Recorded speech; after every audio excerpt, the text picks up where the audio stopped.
Que destreza! Meu amigo, eu acho que não tem expressão melhor pra definir esse terceiro episódio de The Last of Us do que essa.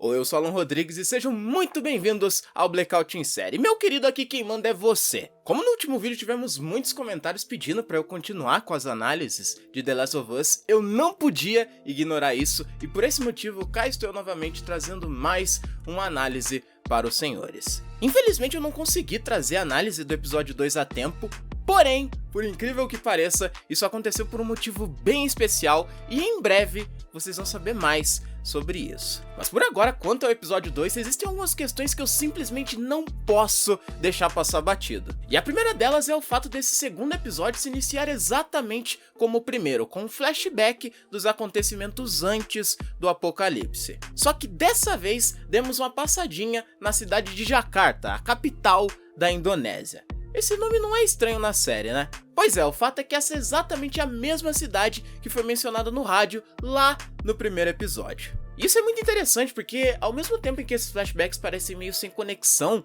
com a trama principal, eles têm uma função fundamental para conseguir ajudar a gente a se contextualizar dentro da trama mesmo. Saber como as coisas aconteceram, o que causou a pandemia, enfim, são cenas que de fato vão agregar na história, elas não foram simplesmente jogadas ali. E claro, ainda servem para deixar um puta clima de tensão em quem tá assistindo.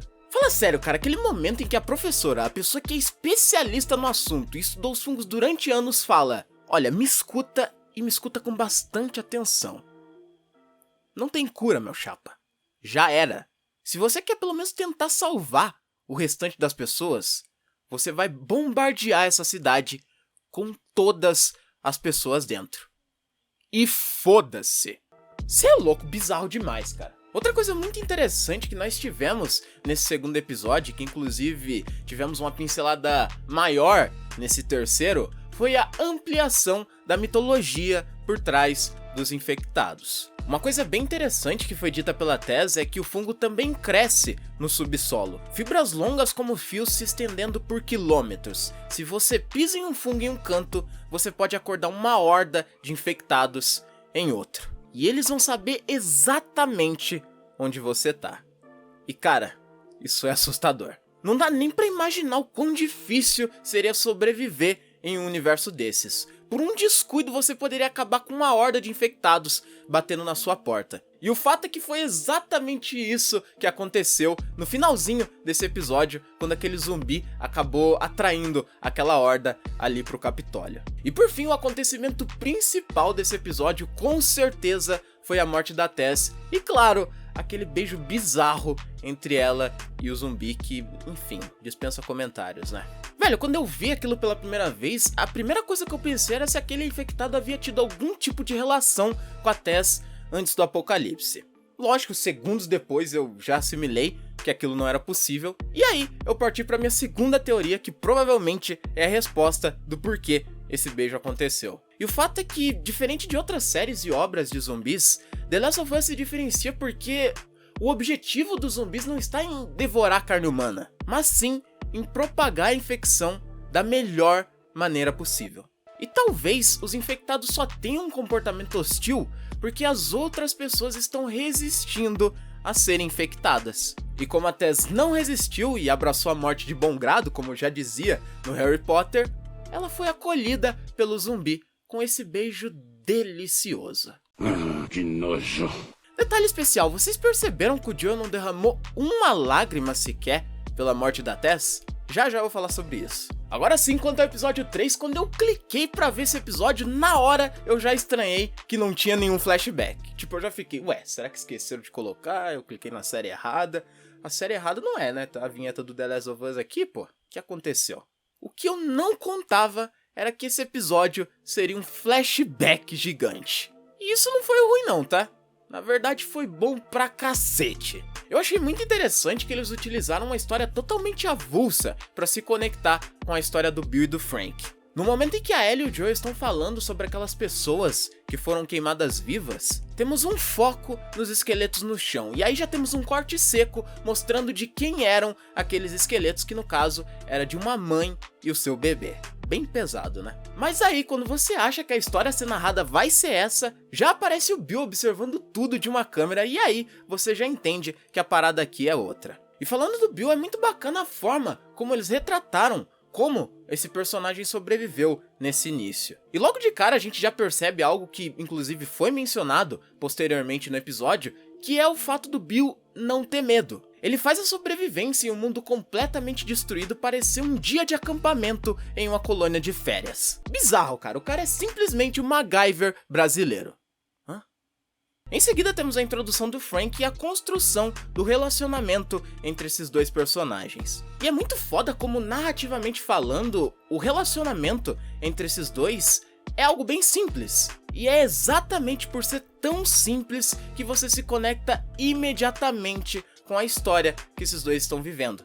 Porque você consegue se imaginar no lugar desses personagens. Apesar de estarmos em uma série pós-apocalíptica totalmente distante do nosso mundo, o fato desses personagens estarem sozinhos e dividirem uma vida juntos de tal forma onde um se torna a metade do outro, gera uma conexão instantânea. E é algo extremamente importante, porque é isso que vai refletir na decisão final desses dois personagens. E no final temos o Bill e Frank já velhos, muito foda ver que os caras realmente viveram uma vida dentro do apocalipse. O Frank já bem debilitado por conta de uma doença e, de novo, algo comum do mundo real em uma realidade totalmente distante da nossa. E isso serve pra gente se conectar mais ainda com esses personagens. Bom, devido ao estado que o Frank se encontrava, ele decide se matar, mas antes ele quer ter um dia perfeito. E aí temos a cena mais difícil de assistir desse episódio, que é o momento que o choro fica embargado mesmo. Temos esses dois personagens sorrindo e se divertindo, mas ao mesmo tempo eles estão se despedindo. E no final acontece exatamente como Frank havia planejado. Ele bebe a taça de vinho envenenada, mas com um pequeno imprevisto de que o Bill também resolveu tomar um gole daquele vinho. Enfim, é uma cena realmente devastadora. Se você se emocionou, eu te entendo. Eu não chorei porque, sinceramente, eu não choro com mais nada. Já gastei todas as minhas lágrimas. Agora eu tô que nem o Joel. E falando da fera, chegamos exatamente no ponto que eu queria comentar. O Joel descobre o que aconteceu com o Bill e o Frank, e assim como com a Tess, ele não derruba uma lágrima sequer. Isso é muito louco, cara, e só mostra pra gente que toda a humanidade desse personagem morreu junto com a Sarah naquela noite.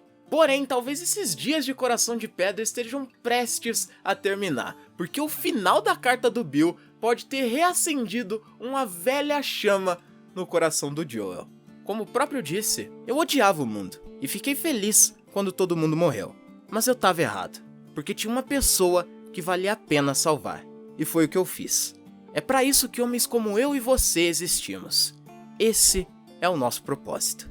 Ah, o menino Joel. Tivemos pouquíssimas cenas de ação nesse episódio. Realmente o lance aqui era desenvolver os personagens. E por esse motivo, talvez esse seja o principal argumento que as pessoas que não gostaram do episódio vão utilizar. Provavelmente a pessoa não gostou porque ela esperava que ele fosse mais frenético, assim como foi o segundo. E alguém mais crítico pode até dizer que o tempo de tela desse episódio foi totalmente desperdiçado. Afinal de contas, os dois personagens que protagonizaram a maioria das cenas desse episódio morreram no final. Então foi meio que tudo em vão. Tipo, foi um filler gigante. Eu acredito que esse argumento é bem válido porque, além dessa trama trazer uma conexão imediata com o público, ela também serviu para situar a gente dentro desse universo e mostrar como esse universo pode ser cruel e às vezes sem nem precisar de zumbi envolvido na história.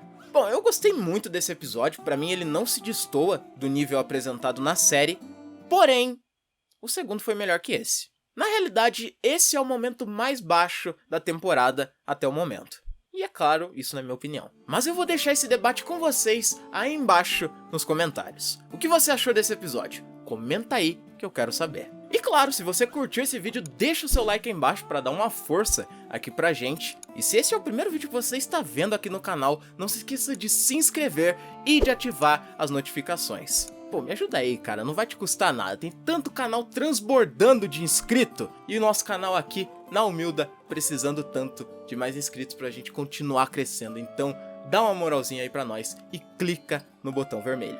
Bom, eu vou ficando por aqui. Um forte abraço a todos e até daqui a pouco.